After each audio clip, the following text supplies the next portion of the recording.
भवनाला bomb न उडवून देण्याची धमकी प्राप्त झाली आहे। अधिवेशन काळामध्ये विधान भवनाला बॉम्ब न उडवून देऊ अशी ईमेलद्वारे धमकी आली आहे।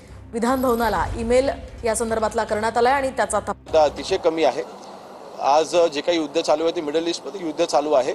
अशा वेळेस हा ईमेल जो आलेला आहे त्याचा युद्धाशी संपर्क जोडणं ही करायची चुकीचं राहील।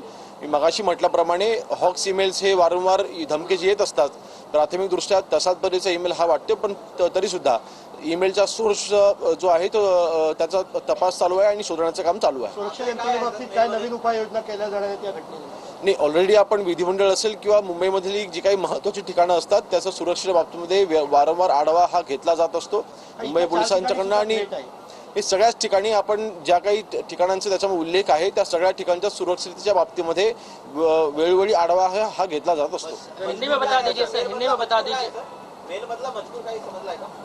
नाही, तसा डिटेल माझ्याकडे आता नाही आहे, परंतु जी काय आहे ती धमकी आहे आणि त्या दृष्टीने आपण तपास हा चालू केलेला आहे। विधान भवन समेत मुंबईचे 4 आज अजित पवारांच्या अपघाती निधनावरती चर्चा होणार आहे, तर तसं काही वाटतंय का हा विषय कुठेतरी डायव्हर्ट करावा म्हणून असं? नाही, तसं नाही। मेलचा सोर्स कुठून आहे हे अजूनपर्यंत आपल्याला माहिती नाही। ते आपण तपासाचं काम सध्या अजून चालू आहे, त्यामुळे तसं कुठलेही तर्क लावणं आता चुकीचं राहील। विधान भवन समेत 12 मार्च 1993 ला मुंबईत बॉम्बस्फोट झाले होते, त्याला कुठेतरी ही तारीख जुळवली जाते का? कारण का 33 वर्षानंतर अशा पद्धतीने बघा, अजूनपर्यंत त्या ईमेलचा सोर्स कुठून आहे हे अजून लक्षात आलेलं नाही आहे किंवा तो तपास अजून पूर्ण झालेला नाही आहे। आणि मी मगाशी म्हटल्याप्रमाणे असे हॉक्स ईमेल्स हे अनेक वेळा येताना आपण पाहिलेले आहेत आणि तशाच पैकीचा असलेला हा हॉक्स ईमेल असावा असा प्राथमिक अंदाज आहे। विधान भवन समेत मुंबईचे तर आपण पाहतोय या ठिकाणी विधान भवनाला बॉम्ब न उडवून देण्याची धमकी प्राप्त झाली आहे। त्या पार्श्वभूमीवर इथे तपास सुरू आहे। दरम्यान या पार्श्वभूमीवर मिलिंद नार्वेकरांनी एक ट्विट केलेलं आहे, ते काय म्हणतात आपण सविस्तर जाणून घेऊयात। विधान भवनातील बॉम्ब धमकीच्या पार्श्वभूमीवर आजचं कामकाज स्थगित करून संपूर्ण वास्तूची कसून तपासणी करावी।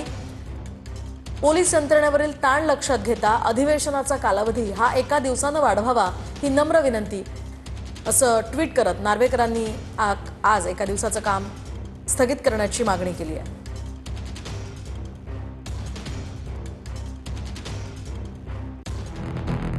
अर्थसंकल्पीय अधिवेशन चालू असतानाच विधान भवनाला बॉम्ब न उडवून देण्याची धमकी देण्यात आली आहे। या बातमीमुळे एकच खळबळ माजली आहे। ईमेलवरून आलेल्या या धमकीमुळे काही काळ गोंधळाचं वातावरण निर्माण झालं होतं। त्यावेळेला सर्व कर्मचाऱ्यांना प्रवेशद्वारावर थांबून ठेवलं होतं। खबरदारीचा उपाय म्हणून काही काळासाठी प्रवेश बंद करण्यात आला। विधान भवनाची सुरक्षा यंत्रणा या धमकीमुळे सतर्क झाली। पोलिसांच्या वतीनं विधान भवनात सर्च ऑपरेशन राबवण्यात आलं आणि त्यानंतर डॉग स्क्वॉड करून सर्च ऑपरेशन करण्यात आलं। मुंबई पोलीस आणि बॉम्ब शोधकनाशक पथकाने संपूर्ण परिसराची कसून तपासणी केली।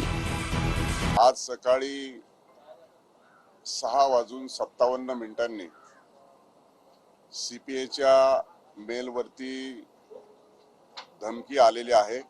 अर्थसंकल्पीय अधिवेशन सुरू असल्या कारणानं